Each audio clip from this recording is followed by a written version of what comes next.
My name is Kalei Sliwinski, and I'm here today to present my academic research project, and my question is how acupuncture can help treat stress and depression in teens. So without further ado, I'll get started with the presentation.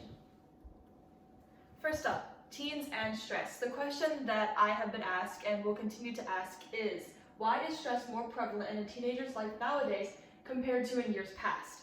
There are three main reasons why stress is more prevalent in a teenager's life compared to in past years. Number one, social media. A study done by PTSD researchers Bridget McHugh, Pamela Wisniewski, Mary Beth Rawson, and John Carroll reviewed the mental effects of being exposed to sensitive social media content such as sexual solicitations, unrealistic body expectations or life achievements, cyberbullying, etc., and found that teenagers will begin to develop PTSD-like symptoms if exposed to this type of content repeatedly. In this day and age, teenagers are the most likely social group to spend hours a day on the internet. So more and more teenagers are beginning to develop PTSD-like symptoms such as agitation, paranoia, etc., and those can lead to developing stress-like symptoms as well. Number two is the college admission process. Compared to in years past, getting accepted into college and the admission process is a much more strenuous and difficult time for teenagers. For example, the acceptance rate for Columbia University in 1988 was 64% acceptance. When it was measured again in 2014, the acceptance rate had dropped to 7%. This is a decrease of 58% in just 26 years, creating more stress and less opportunity for teenagers to be accepted into the high-ranking college of their choice. This plants ideas that they are not smart enough to succeed or creates inferiority complexes when compared to peers who did get accepted into a high-ranking school, which brings me to the term internalizing. Internalized pressure is a term that will be used constantly throughout this presentation, and I'll explain briefly what it is right now. Internalized pressure is taking comparisons, small comments, small complaints that teachers, peers, your family might even give to a teenager, and that teenager will take it, store it in the back of their brain, and start internalizing this type of pressure to do better, feel better, look better, perform better in all aspects of their life, and it can turn into a very stressful and strenuous time. And the more and more that internalized pressure builds up, the more and more likely it is to break, and that breakage is the absolute culmination of all the stress that they have done, depression, obesity, all the negative effects that come with stress. And speaking of negative effects that come with stress, these are some of the most prevalent. What are some possible negative side effects that can come from being stressed out? And this is being stressed out in the long term for more than 6 months. And that is depression is the number one. Stress is kind of like a tree. Stress is essentially the big trunk of the tree, and the branches that come off of it are the symptoms. Depression is one of those symptoms of stress. And it's any type of depression from you can be pinned down to being depressed. You're moping around, you're wearing darker clothing, heavier clothing, you're not getting out of bed, you're not eating well, you're not sleeping well, those kinds of things, and that can start to be detrimental to your health overall. Obesity is number one of those things. You can start eating more, or your muscles are not being used from you sitting down all day in bed, from you working on projects to you not getting any exercise. The ATP and the excess fat that you are consuming and not burning off will start to be stored, and you will start to gain weight, and then that can lead to obesity as well. And then the final huge one is memory loss or memory gaps, and this is essential to ATP as well. Essentially, when your brain or your body is exposed to a stressor, whether that be somebody actually trying to kill you, or it's just you have a huge project coming up in school and you're really stressed about how you're going to do on it, how your parents are going to think, how you're going to perform, what your teachers are going to think, and then all that ATP buildup from you not moving around will start to affect your memory, because essentially what it does is ATP is moved throughout the body to the brain in times of stress. If it's just a mild stressor, your memory will be fine, but as the stressor become to be more severe, your brain will start to not process that ATP, and the ATP will not be taken from where it is stored in your body to your brain. From the glands that it is produced in your body, it will not be moved to your brain. And that ATP is essential in memory and remembering things from your life, from in your past. And if you can't remember that, it's because your ATP isn't moving, and that is because your stress is so big that your body is physically not moving the ATP to your brain for your memory. Now, the biology of stress. This is very important to understand. As I mentioned in the slide previously, your brain is a huge factor in processing your stress. And the fight or flight response is actually how our body does go through the processing stress.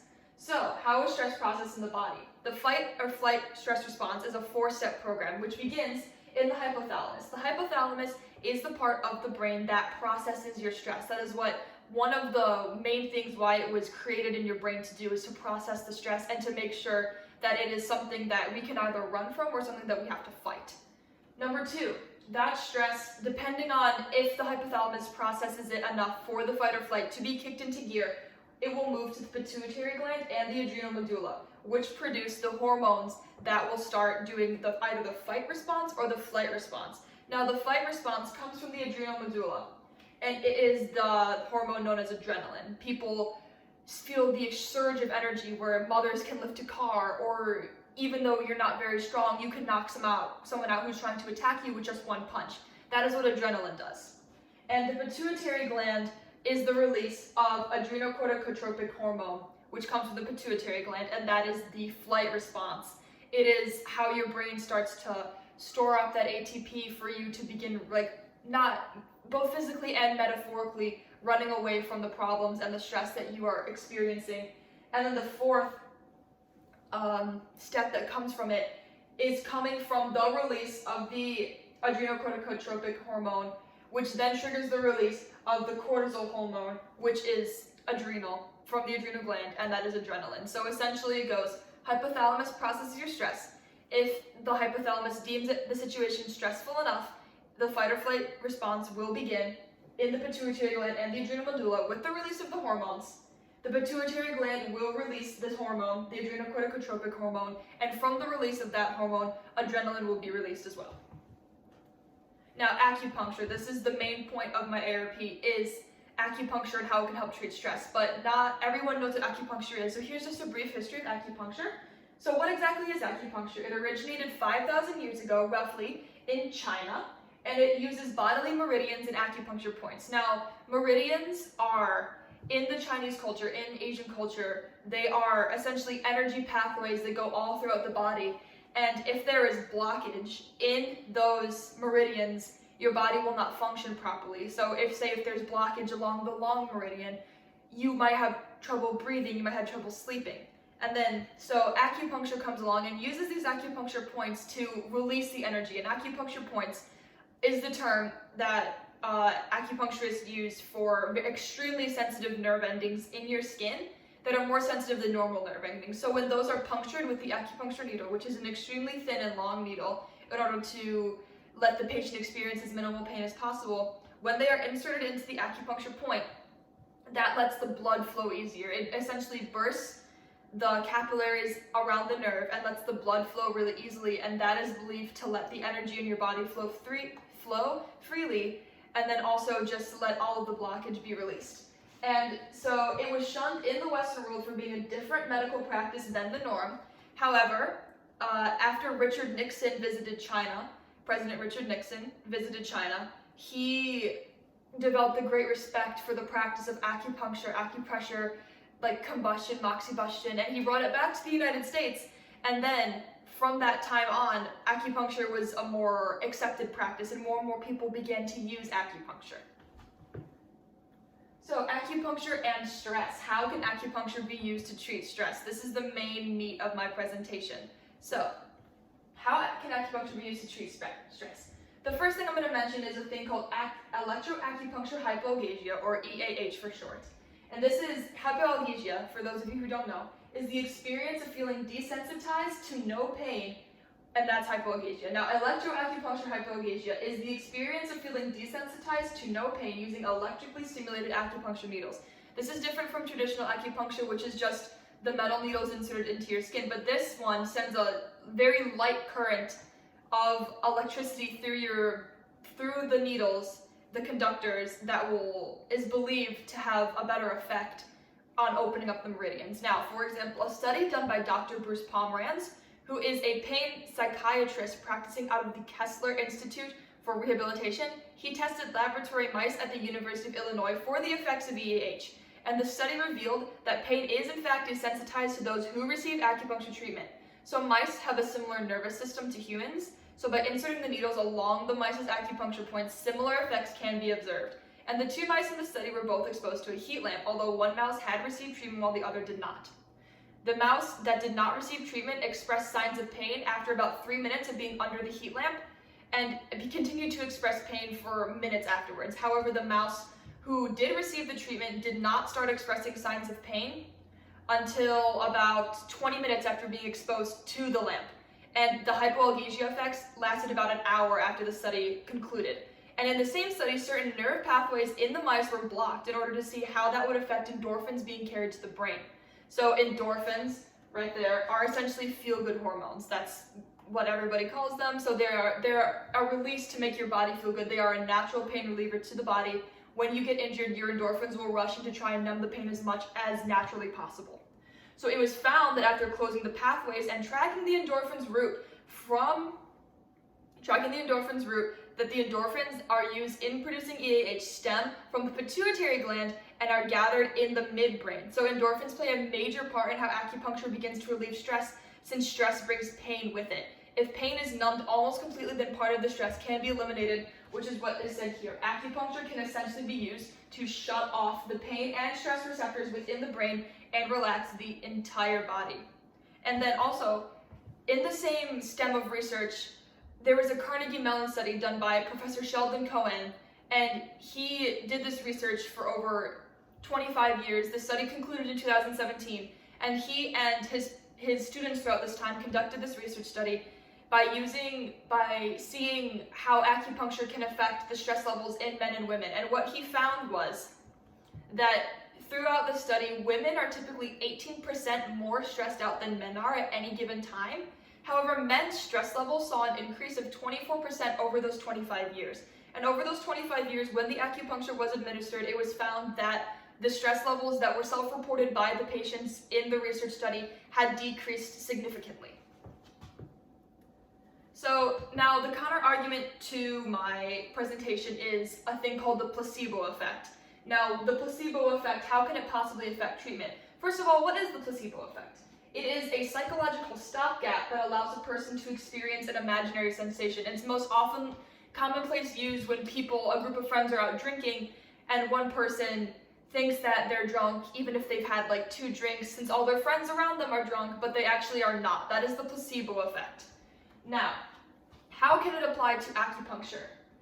There is stigma surrounding the treatment. That is the reason, on top of people being afraid of needles, people think that treatment is actually a sham because of the placebo effect.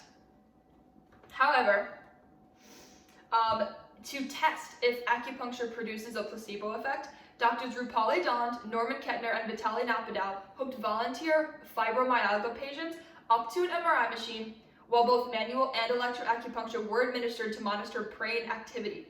The points tested with the needles were both sham and veritable acupuncture points, so acupuncture points that are actually real and recorded in the books that are used to teach acupuncture around the world, and fake ones they just chose at random that are not actually the sensitive nerve endings that are used in the acupuncture points. Now, different parts of the brain will light up if placebo is being experienced compared to if there is a true sensation being felt. Further testing using EEG machines or electroencephalogram machines, those tests showed that true acupuncture treatment caused the distributed cortical, limbic, and brainstem parts of the brain to light up during treatment, while false acupuncture treatments were being administered did not light up during those. So those parts of the brain that lit up prove that acupuncture does humorally, which means related to the immune system, and neurally mitigate pain senses over short and long periods of time. The conclusion of the study shows that placebo can potentially take effect during treatment but will not last long enough to alter the effects of the treatment, which are the full body relaxation and the numbness to pain.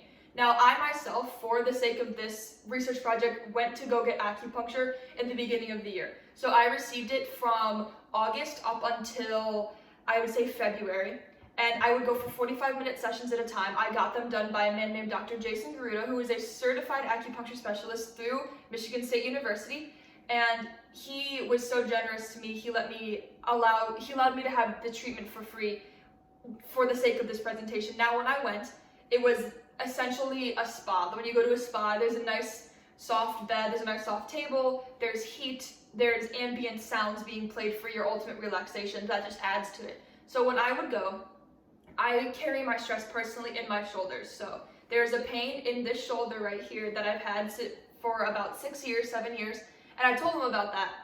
And basically what he did was he assessed my pulse to see how strong my heart was, to see if I could take treatment, which I was able to take treatment. And then he just went in with putting points. So where I got the points that are related to my shoulder pain and my stress in general was I got them in my ears, I got them in my wrist, all up my arm, and I got them in my ankles and all up my leg. And I have to say that after these monthly 45-minute sessions, my stress and my pain level in my shoulder were mitigated for about 2 weeks after treatment ceased. And even then after that, when the pain started coming back, it wasn't as noticeable or strong as it was in years past. So I would have to say that acupuncture greatly helped me. And it's not for everybody, but if you are considering trying to find an alternate solution to your pain or your stress rather than using medications, I would recommend acupuncture. So in conclusion, what acupuncture does to help treat stress in teenagers is it essentially shuts down during treatment the pain sensors and the stress sensors in your brain, allowing for a complete full body relaxation, a complete full body just numbness of pain that you cannot experience, and those effects will last a few weeks after your treatment is done. I'd recommend getting them done monthly, if not twice monthly or bi-monthly. And I would really have to say that acupuncture has changed how I handle myself, how I carry myself, how I carry my stress, and how I carry my pain. So these are my works cited. Thank you so much for listening to my presentation, and I hope you enjoyed it.